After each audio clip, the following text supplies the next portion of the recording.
I'm going to tell y'all about a scientist that has taught us so much, but you may only know a little bit about her. Her name is Mrs. Rosalind Franklin. She says, "Science and everyday life cannot and should not be separated. Science, for me, gives a partial explanation of life. Insofar as it goes, it is based on fact, experience, and experiment. I agree that faith is essential to success in life, but I do not accept your definition of faith, belief in life after death. In my view, all that is necessary for faith is the belief that by doing our best, we shall come nearer to success, and that success in our aims, the improvement of the lot of mankind, present and future, is worth attaining." Miss Rosalind Franklin was born on July 25th in 1920. She was born into a Jewish family, and in the photo on the slide, you see that she has 4 other siblings, and she was the second oldest out of all of them.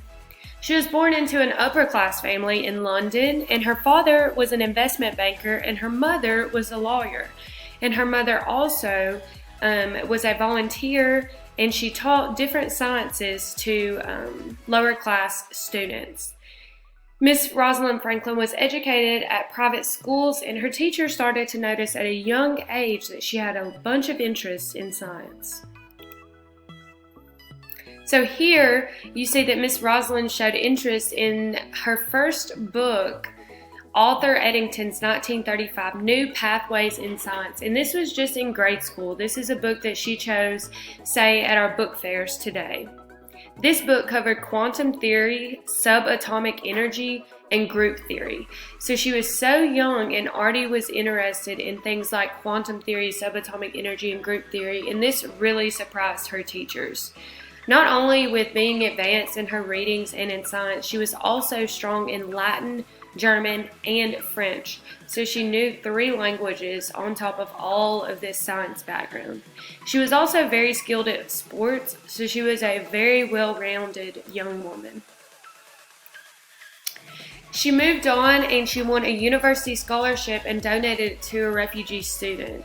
Her mom actually took in a couple refugee students and housed them, and this is one of the students that Rosalind gave her scholarship to.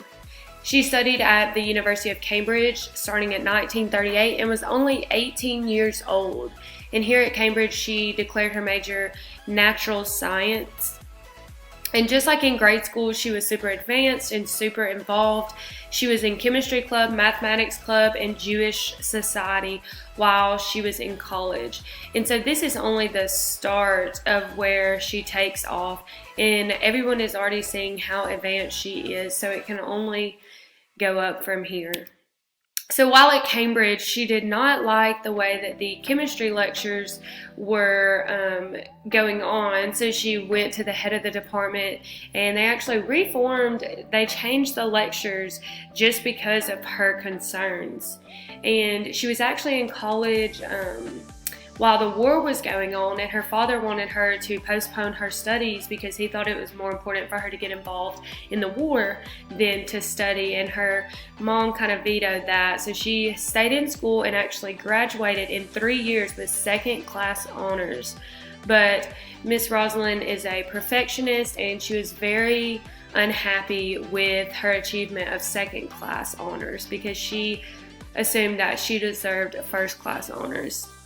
She ended up being top in her physical chemistry class, which was not very shocking. She got a research fellowship through this achievement. So this landed her in a coal utilization in London. So she was studying coal, and coal was vital for fueling the war at the time, World War II. And her coal gave her the data that she needed for the PhD. So everything she studied in London, she used for her PhD thesis. And in this thesis, she showed how to classify coals by their porosity and established how porosity affects fuel performance.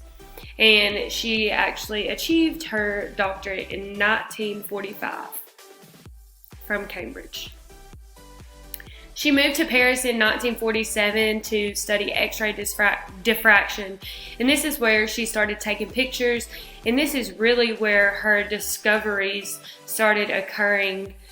She joined researchers at the French government central laboratory, and she studied X-ray diffraction of amorphous solids. So this was like coal, because coal has no regular crystalline structure.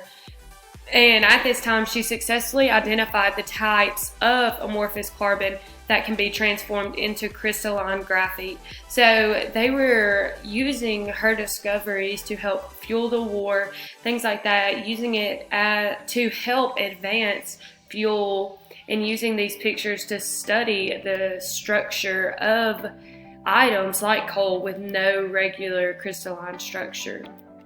This is a picture of her college notebook where she was studying the crystalline structures and the diffractions, and I thought it was very interesting that they had these published in her biography.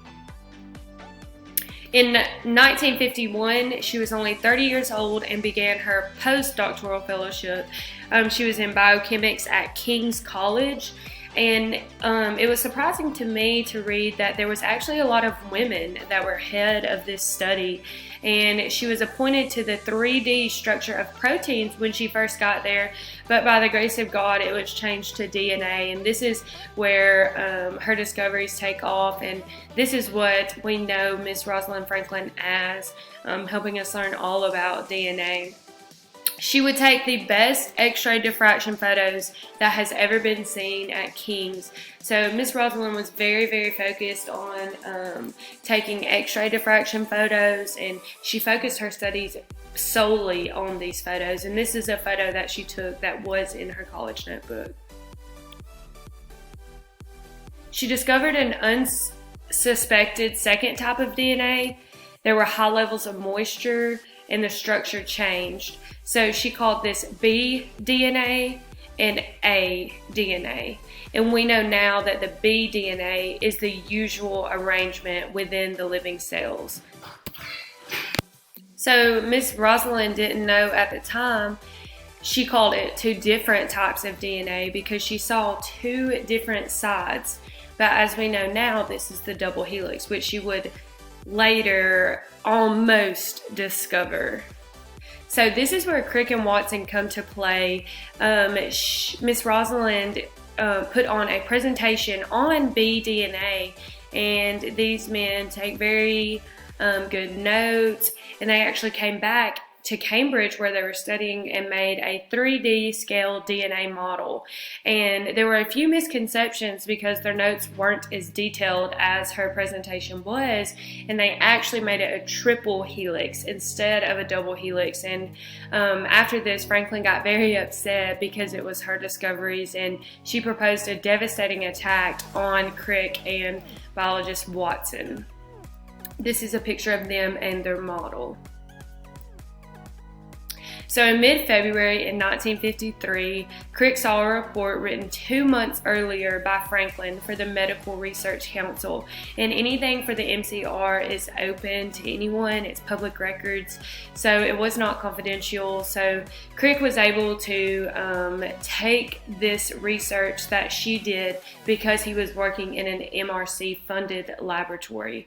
So his report stated that DNA's crystal space group was face-centered monoclinic, which that is exactly what Rosalind had discovered and had in her notebook, but she just missed it by just a tad. And Crick brought to the table that two matched helices running in opposite direction, and Watson discovered the DNA bases and the double helix. So she was right there. She had the pictures. She knew it, she just couldn't put it in writing. So Crick and Watson are actually the scientists that you probably know of for discovering the actual structure of DNA. So her contributions, all of her data that she collected provided groundwork for the DNA structure. You can see in her note right here, this is from her college notebook, the formation of hydrogen bonds. She could draw out the actual arrangement of DNA, knew there was a helix, she knew there was a 4-chain arrangement. but she was just hindered by several factors. I mentioned earlier she was a perfectionist, and she always started on these DNA or the X-ray diffraction images, and so she kept focusing on those. And people that study her work now say that that could have thrown her off, because Crick stated that he did not look at these images to start with, and he says that if he would have been confused too and not been able to reach conclusions like Crick and Watson did. When she worked in the lab, there was no communication. There was a lot of tension, and Crick and Watson were said to argue a lot, but it was very constructive, while Franklin had a lot of destructive arguments that could have hindered her. And she had little scientific creativity. She loved formulas. She loved to see these images and just know what was going on. So her mind just couldn't, shift to think about the double helix. So, connection to a classroom, she discovered the structure of the DNA. She saw the picture of the double helix. She had all of the groundwork for the discovery that Watson and Crick made. And I think that her mentality of not being put out there for the discovery is what our students need to hear, because when they are working with experiments and they find something, they might not think it's important. But just like Rosalind, she was not recognized until April 25th, 1953. And she had all the data, all the pictures, all the groundwork for the discovery. And Watson and Crick took it and run, and they are the people that are known for discovering DNA. And in this image, this is an assignment that I found on online. It says Rosalind Franklin's even cooler than I know, or should I say Kohler. So I think it would be very good for students to really go back and figure out who laid the groundwork for the discovery of DNA structure. That is Miss Rosalind Franklin and her contribution to science.